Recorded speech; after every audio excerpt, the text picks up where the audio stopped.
ऋग्वेदो यजुर्वेदो सामवेदो अथर्वणः अंगेच्छामनिषे कलशाम्बु समाश्रितः अत्र गायत्री सावित्री शांति पुष्टि तुष्टि करिणयः आयान्तु श्रीनिवास कल्याण पूजार्थं दुर्गक्षयकारकः अंगेजुणे देवा गोदावरी सरस्वती नर्मदे सिन्धु कावेरी जले नमो सर्वा देवता आपो भूर्भुवस्वरकामं कलशोदकेन पूजा द्रव्याणि देवमात्मानं संप्रोक्षा पवित्र पवित्र निर्विघ्नरत्नाश्रीमन् महागणादेवताराधनं च करिष्ये ओम गणानां सौज्ञागणपत्यावाहने एवं योगः ओम गणानां गणपतिं भवामहे कविं कवीनाभूषणं ज्येष्ठराजं ब्रह्मणां ब्रह्मणस्पदा आरुष्णवन्नोदविश्वेशादं श्रीमन्महागणाधिपतये नमः साङ्गं सायुधं सदाहरं शतग्नि पत्नी पुत्रपरिवारसदस्यं पूज्यवरे गणपतिमालायां स्थापयामि पूजयामि श्रीमन्महागणाधिपतये नमः ध्यायामि ध्यानं समर्पयामि आवाहयामि अर्घ्यं समर्पयामि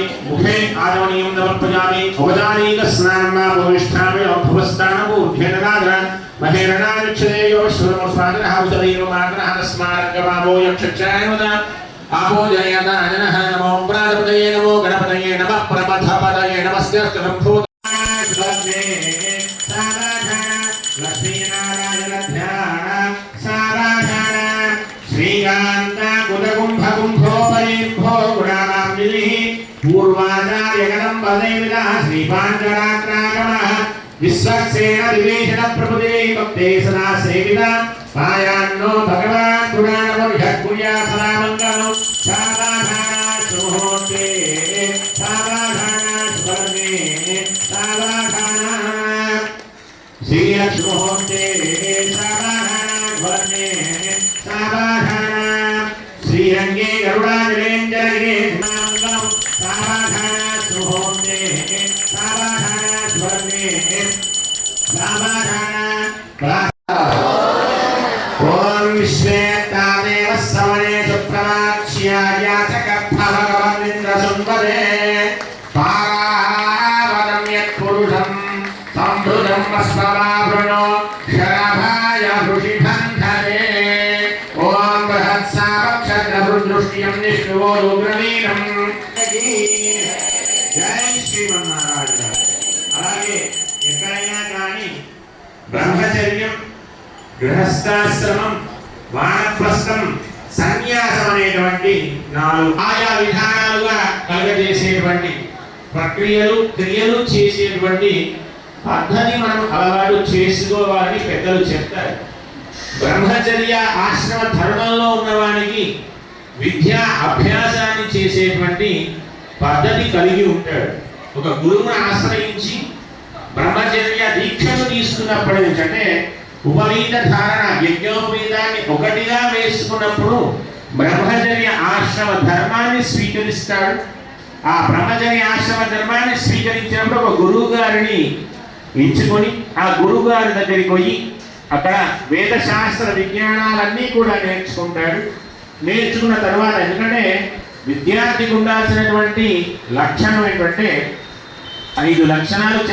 అలాగే విద్యార్థి అనేవాడు ఆడుతూ ఉండాలన్నట. అంటే వాడికి మనో వికాసాన్ని పెరిగించాలంటే ఆటలు ప్రాధాన్యంగా ఉండాలి. భగత్యానం, భగం అంటే కొంగ. కొంగ ఎలా ఉంటుందంటే ఒక చెరువులోకి వెళ్ళి నిల్చొని ఉంటుంది, ఒక చేప మీద దృష్టి పెట్టి ఉంటుంది. ఆ చేప తన దగ్గరికి వచ్చేదాకా నిశ్చితమైనటువంటి దృష్టి దానిపైన పెట్టేసి తాను దగ్గరికి రాగానే ఒక్కసారి అందుకొని తినేస్తుంది. కొంగ వెళ్ళి ఎప్పుడు వేటాడదండి, తన దగ్గరికి ఆ యొక్క వస్తువు వచ్చేదాకా వేచి చూసి చూసి చూసి ఒక్కసారి అందుకొని తింటుంది. స్వామి నిద్ర, స్వామి అంటే అది పడుకున్నది అనుకోండి, మర్చిపోకుండా ఉండాలి. విద్య అనేది వాడికి నిద్ర తక్కువగా ఉండేది తినాలి. తింటేనే అది కొద్దిపాటిగా తినాలి. ఎక్కువ తింటే ఏమవుతుందండి, నిద్ర వస్తుంది.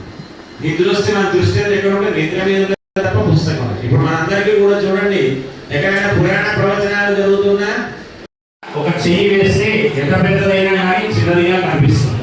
కాబట్టి భగవంతుడికి కైంకర్యంలో చేసేటువంటి ఏ కార్యక్రమానికైనా మనం తయారు చేసే వస్తువు ఎప్పుడు భగవంతుడి యొక్క సన్నిధానంలో ఉంటుంది. కాబట్టి పుత్ర పౌత్ర అభివృద్ధిని కలిగజేసే విధానాన్ని నమో వెంకటేశాయ.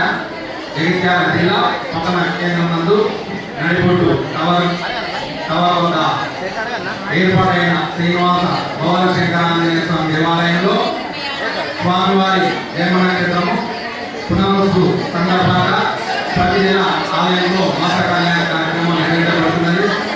ఈ కార్యక్రమంలో భక్తులు అధిక సంఖ్యలో పాల్గొంటున్నారు. వారికి ఎల్లవేళ శ్రీ వెంకటేశ్వర స్వామి ఆశీస్సులు ఉండాలని కోరుతున్నాము.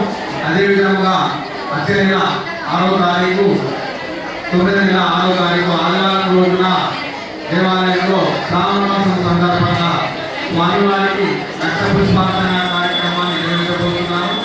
కావున ఈ కార్యక్రమంలో భక్తులు అధిక సంఖ్యలో పాల్గొని స్వామివారికి పాల్గొనగలరు. ఈ కార్యక్రమానికి భక్తులు వస్తు రూపేణ కానీ ధన రూపేణ కానీ సహకరించి స్వామివారి కృపా కటాక్షాలు పొందాలని కోరుతున్నాను.